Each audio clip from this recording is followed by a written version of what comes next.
Transcribed. Presenting Joel McCrea as Jace Pearson in Tales of the Texas Rangers.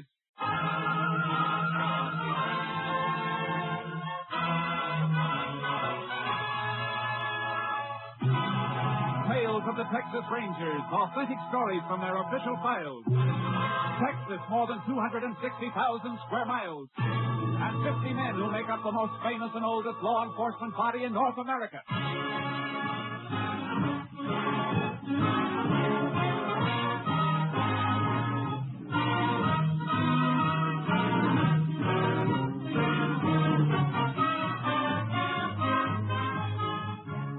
From the files of the Texas Rangers come these stories based on fact. Only names, dates, and places are fictitious for obvious reasons. The events themselves are a matter of record.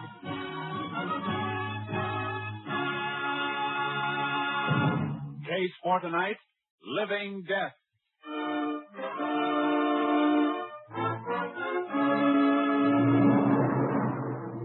It is 2 a.m. on the morning of October 3rd, 1948.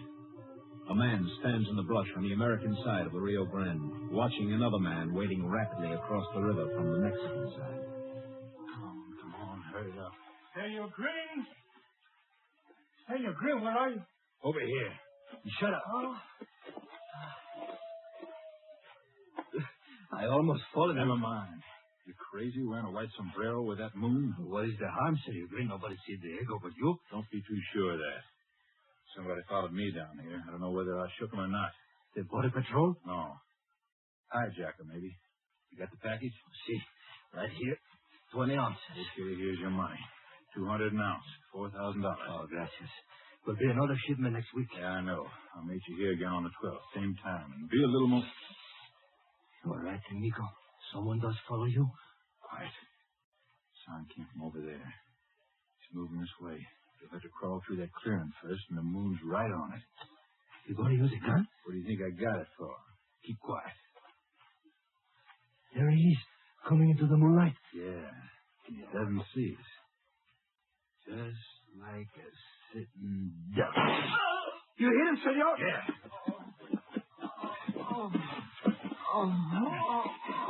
It looks like I didn't hit him good enough. Yeah, that's better. Grab his leg. Senor, grab his leg and get him out of this clearing into the brush.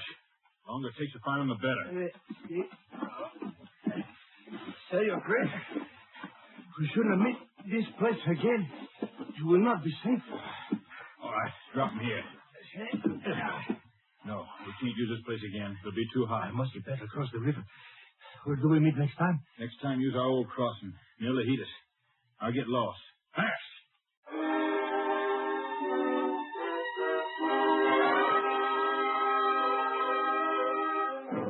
The body of the slain man was discovered, but for 2 months there was no clue to point to his killer. And then suddenly another man was shot to death on the streets of a small town in West Texas, and Captain Stinson of the Texas Rangers radioed Ranger Jace Pearson to meet him at the county morgue. Body's on this slab, Jace. Shot right through the heart, Captain? Yeah. And here's our ballistics report. 45 caliber slug. Look at the markings on this photo of it. Mm-hmm. All right. Now look at this ballistics photo. This is a report on the slug they took out of the man who was killed near the border 2 months ago. Yeah, I see what you mean. Both slugs came from the same gun. Mm-hmm. Autopsy report on this man completed yet? It's being typed up. We'll have it in a minute. Clyde Mooney's waiting for it. Mooney? Oh, is he here? Yeah, I sent for both of you. Mooney worked on the border killing. Since it's tied up with his second killing, I thought you'd better tackle it together. Suits me fine. You got some special reason for wanting to see the autopsy report, Jace? Yeah. Look at the body. Marks on the left forearm. Look like the kind we usually find on drug addicts. Well, we'll know in a second. Here's Clyde now. Howdy, Captain. Hi, Jace. Howdy, Clyde. Good to see you, boy. Heard you talking as I come in, Jace. You hit it all right. Here's the autopsy report. Man was a drug addict. He's probably just as well off dead, then. Bullet ties this one right up with your border case, Clyde. Guess we're both after the same killer. Yeah. I've been hunting wetbacks for 2 months trying to find the man who was toting the gun those slugs came from. Anything else you boys want to see here? Okay. Okay. Well, let's get out of here, then. Any identification on this man we just saw, Captain? Not a thing. He was dressed like a hobo. Doesn't fit any of the descriptions on missing persons reports either. Might help a lot if we knew who he was. But I can't see this killing as a job done by a wetback. Why not, Jace? It was somebody sneaking across the border. Tracks weren't clear by the time the body was found down there, but there were tracks. Both your cars in back near mine? Yeah. All right, Jace, go ahead with your theory. Well, a wetback sneaking into the country to earn a few dollars working is usually too poor to own a gun, unless he's carrying something across with him. You thinking of those hypo marks, Jace? It adds up to me. Narcotic smuggling. Might be. Man who was killed in my territory could have been shot because he spotted somebody crossing with the stuff. Well, that's possible. But how about the dead man we just left? He wasn't shot near the border. It looked like he was down and out. Had the habit, but not the price. Might have tried to get some narcotics by threatening to expose the peddler. I'll buy that, Jace. How about you, Clyde? Best bet I've had so far. All right, Jace. Where are you planning on starting? Back along the border. What, my area? No. Killing has made that spot too hot for them. They'll go back to some old crossing that's cooled off. I know a few, and you probably know a few. Well, yeah. Place west of Laredo. Then there's Devil's River. That's been quiet lately. Yeah, and the Castellon area and the Big Bend, up through Lajitas and Redford. It's a big border.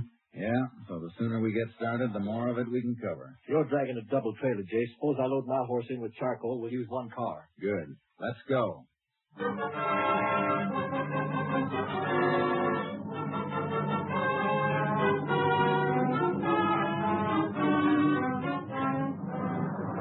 Mooney and I covered the old smuggler crossings one by one. But weeks passed, and we hadn't found anything by the time we reached the Big Bend. We were riding the river near Lajitas. Getting kind of late, Jace. We ought to make camp, turn in. Yeah, might as well quit this spot tomorrow. Move on toward Redford. There's a good campsite ahead, clearing near that clump of honey mesquites. You've got eyes like a cat. We can make radio contact when we get back to the car tomorrow. Captain may have something for us. Yeah.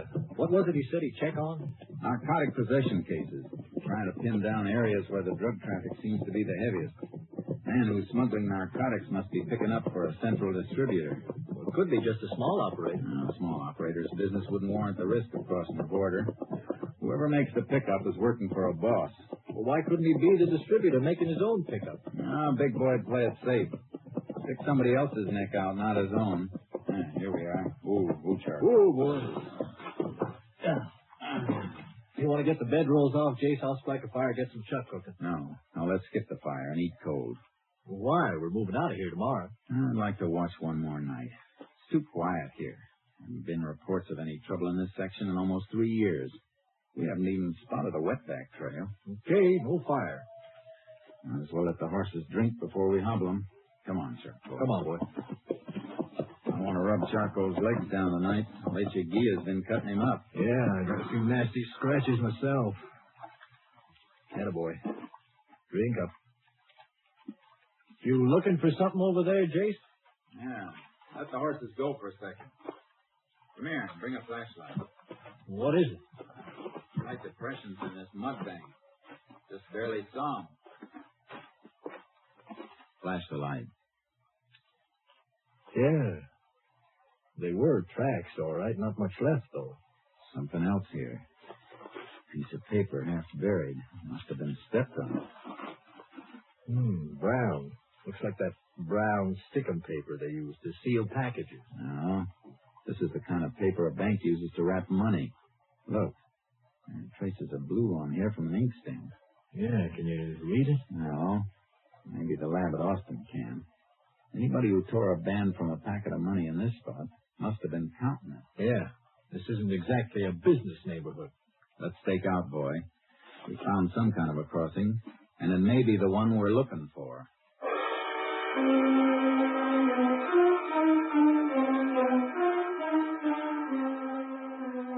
We didn't dare move out of the area. We took turns sleeping and keeping the horses out of sight as much as possible. At night, we crept out along the river, moving slowly under cover. 5 nights now, Jace. Maybe they won't cross again in the same spot. I know. A mile above or below us, and we'd never even see them. We found tracks in a couple of places along here. They might... What? Oh. One of our horses. Thought we had something for a minute. Clyde, that isn't one of ours. It's coming from the wrong direction. Put your ear to the ground. I don't have to. I can hear him coming now. It can't be our horses. They're hobbled, and the one we hear is moving free. Come on. Don't show yourself on the riverside. That's where his contact will come from. Coming now. There's something moving in the water out there. A few hundred yards down. Our horses would have to be up the other way. We'll have to try it on foot. We haven't time to go back and get mounted. If they make a fast pass, we'll never get there in time anyhow. We'll have to risk a little noise. That moving horse will cover our approach until he stops. Step it up, fast. The contact is across to this side by now. I can't see him out there anymore. Wait. The horse is stopping, too. Diego? Go ahead, senor. Come on, give me the stuff. Here's the money. They're not wasting any time, Jace. No. Let's go. There I are! Both of them! Keep going, Diego. Run. Get up, boy. I'll get the one on the river, Jake! Stop the horse! Come out of that water!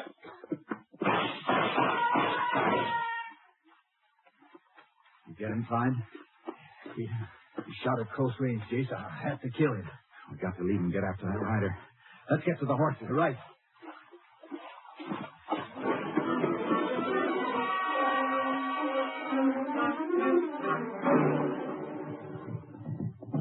Only we've been 50 yards closer to him back there, Jace. He went over the ridge up ahead. We can pick up his trail up there. I could swear I hit him when I fired. I hope you did. Narcotic traffic's the filthiest thing on earth. Oh, here's the ridge, Chase. Whoa, boy. Oh, Charcoal. Yeah. Look where we have to track. Mesquite and Greasewood. Ground as hard as rock. Won't be much of a trail here, Jace. It'll take us hours to cut back and forth looking for soft spots. No time for that. Get off. Yeah. It's going to be too bad if I didn't hit him. A blood trail's our only chance. Yeah. They'll find another contact for narcotics across the border. Sure they will. Unless we get to the man we're after. He's the only one who can lead us to the ring on this side of the border. And we've got to get to him before he gets rid of that package.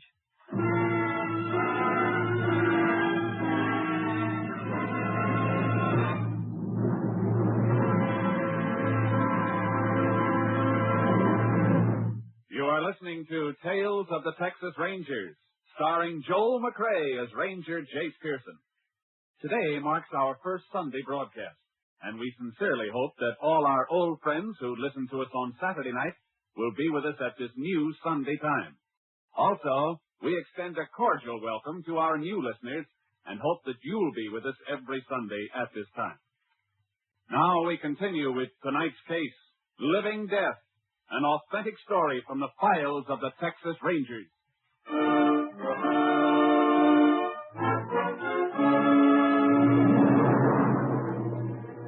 We combed the ground for a blood trail, and we found it. Not much, but enough to follow. It led through Mesquite and Greasewood, but the rider knew the country. He'd been weaving through the roughest spots.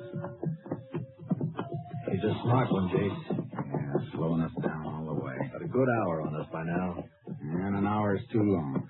He's probably just using that horse to get to a car someplace. We can't waste any more time trail cutting, man. No. He must have headed for cover someplace to take care of that wound. General direction seems to be northeast. We'll have to gamble on it. Okay. That's right. Get up, Charlie.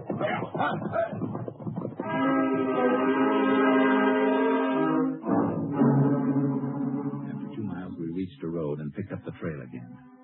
We had horse tracks to follow now, and they led to a dilapidated barn near a rundown ranch house.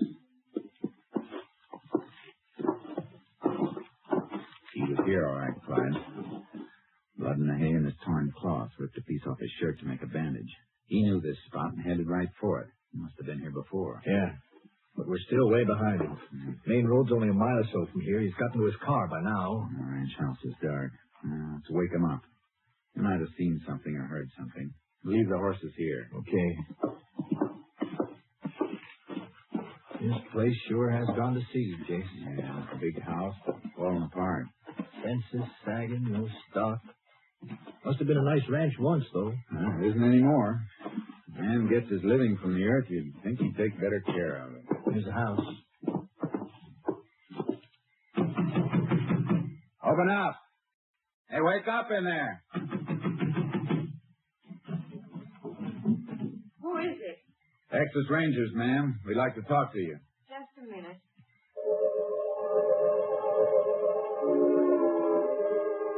There was an electric power line to the house, but when she opened the door, she was carrying a candle. The inside of the house was almost barren. What do you want? We're looking for a rider. Came through here tonight. You stopped in your barn. You see or hear anything? No, I didn't. You rent out a horse to anybody? A horse? Range, if I had a horse, I'd have sold him for food for my kids. Sorry we have to bother you, ma'am. It's all right. What difference does it make? You know anybody around who...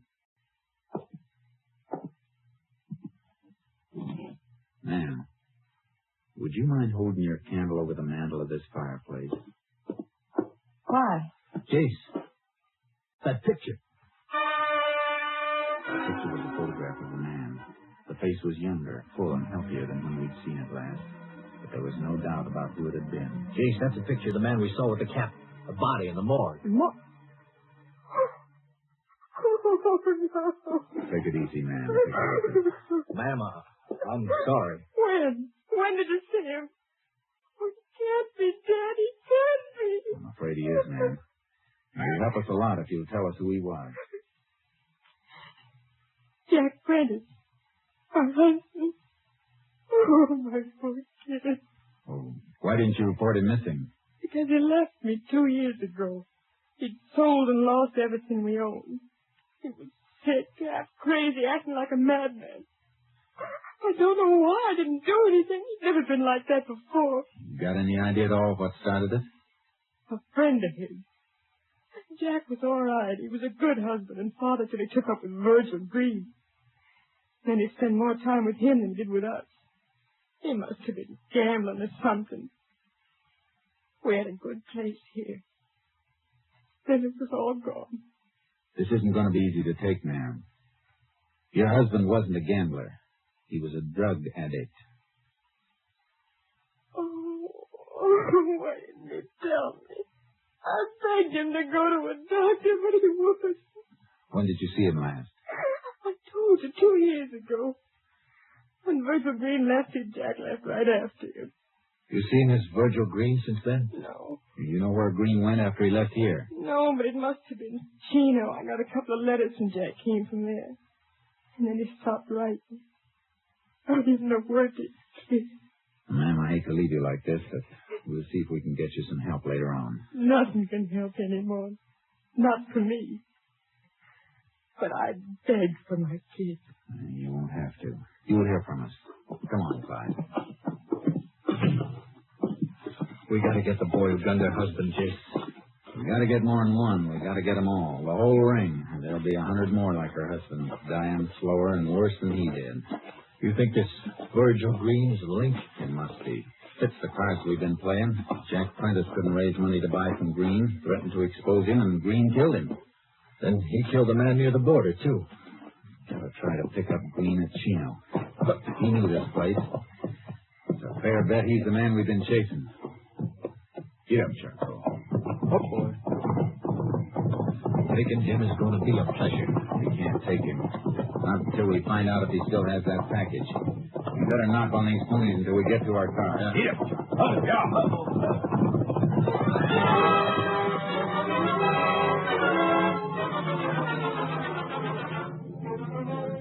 We got to the car. But before we headed for Chino, I put in a phone call to Captain Stinson.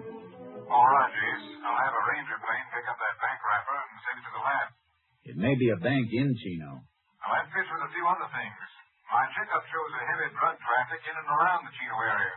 And the town where Prentice was killed is only 60 miles from Chino. Good. That narrows it down.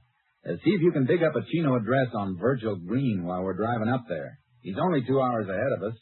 If we can burn up a road, we may reach there almost as soon as he does. I'll let you know by radio, Jace. I'll head for Chino myself. Thanks, Captain.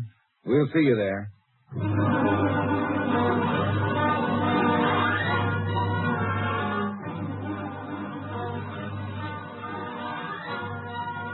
We were less than an hour out of Chino when our short wave came through with Green's address. KTXA to Unit 10. Unit 10 to KTXA. Go ahead. Address is Subject Virgil Green is Greendale Ranch, State Highway 39, 14 miles west of Chino. Got it. Any report from Lab on bank money wrapper? Stamp on money wrapper restored by Austin Lab. Money and packet came from Chino State Bank, corner Main and Crockett in Chino. 10-4. Unit 10, clear. ADXA Austin. That's all we need, Jace. Yeah, we can get Green in sight before he unloads that package.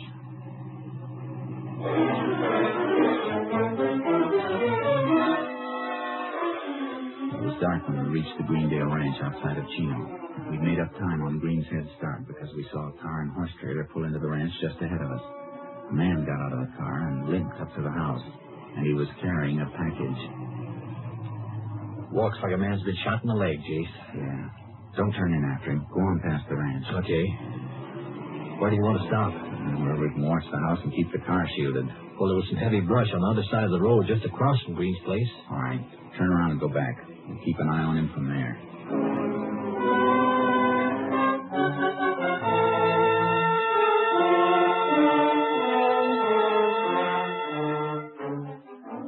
We kept a watch on Green's house all night, but nobody showed to pick up the package.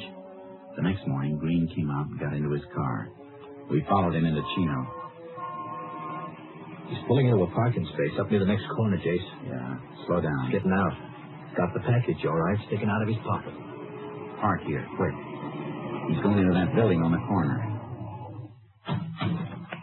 Come on, before we lose him. Hey, the street sign, Main and Crockett. And he went in there, Jace. Chino State Bank. That's where the money wrapper came from. Don't go in. Just walk around the corner. We can look through the bank windows.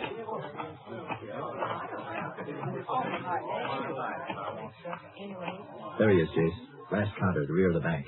Safe deposit boxes. Going through the rail into the vault. Must have a box he's going to plant the stuff in. We going to grab him? No, wait till he comes out. But he won't have it on him then. We got enough on him. We can pick him up any time. We got to stay with that package until we know who gets it next. Hey, he wasn't in there long. He's coming out. The package isn't in his pocket now. All right, get out of sight. Yeah.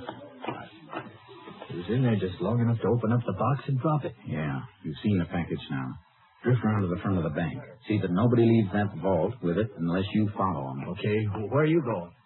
To meet the captain and get a court order to open that vault.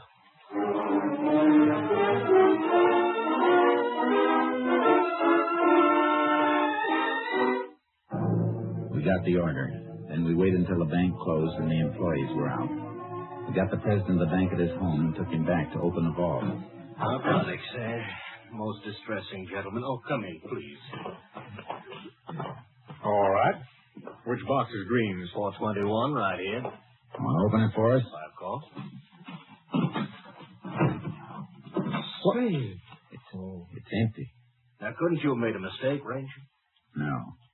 Clyde, are you sure that package wasn't taken out? positive, Jace. I watched every single person went in or out till the bank closed. Our order covers the rest of these boxes, doesn't it, Captain? Yes. All right. Let's open them all.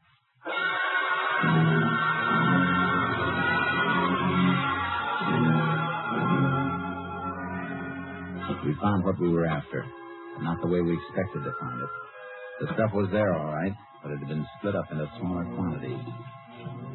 The owners of these boxes must be names you have on your list of dope peddlers, then, Captain. I'll check that on the bank records. Yeah, but how'd this stuff get split up?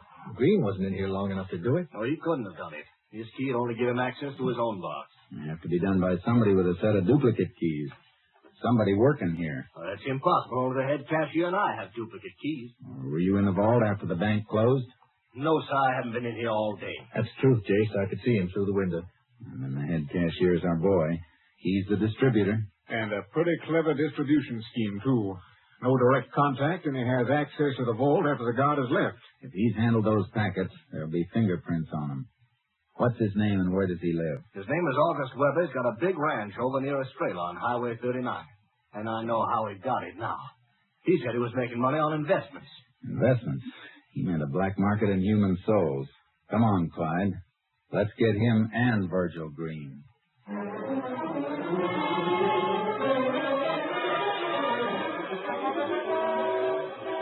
We found the house.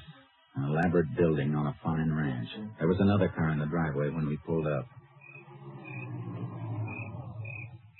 Hey, Jace, that car in front of the place. Yeah, we're in luck. It's the car Virgil Green was driving. Light around the side of the house by that French door.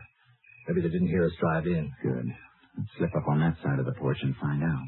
Might be able to take him easy. I don't count on it. Cold-blooded killer like Green. He'd keep on killing as long as he has a gun. We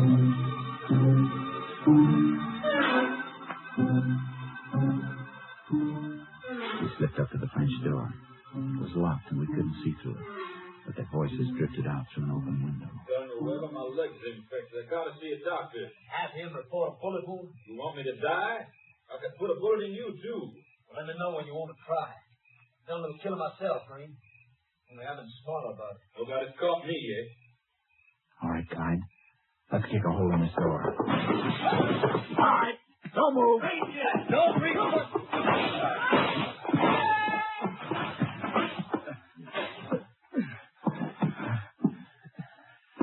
Clyde, you hurt that? My side. You're hit too, Jace. Blood on your head. Yeah, just a minute. Come on. I'll get you to a hospital. How about them? Leave them for the coroner. They're both dead.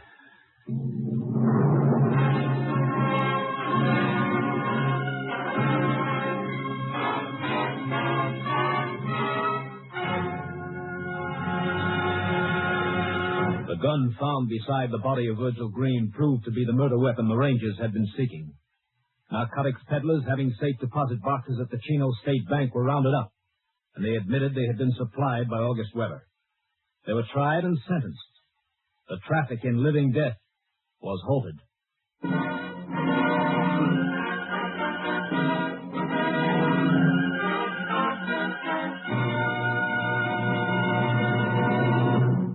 And here again is the star of our show, Joel McCrea.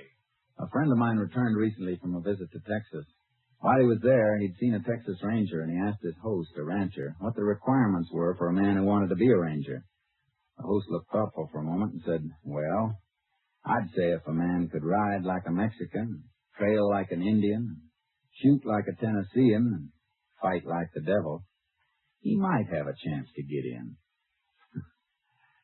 Now, I hope you'll be with us again next week. Same time, same station. Good night. Next week, Joel McCrea in another authentic reenactment of a case from the files of the Texas Rangers.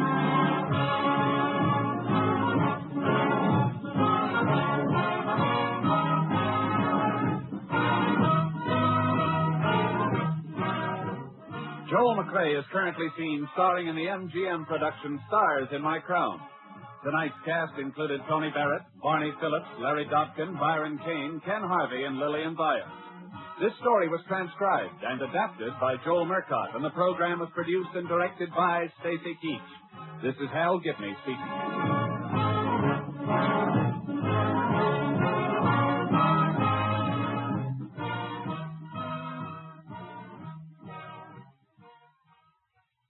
Three chimes mean good times on NBC.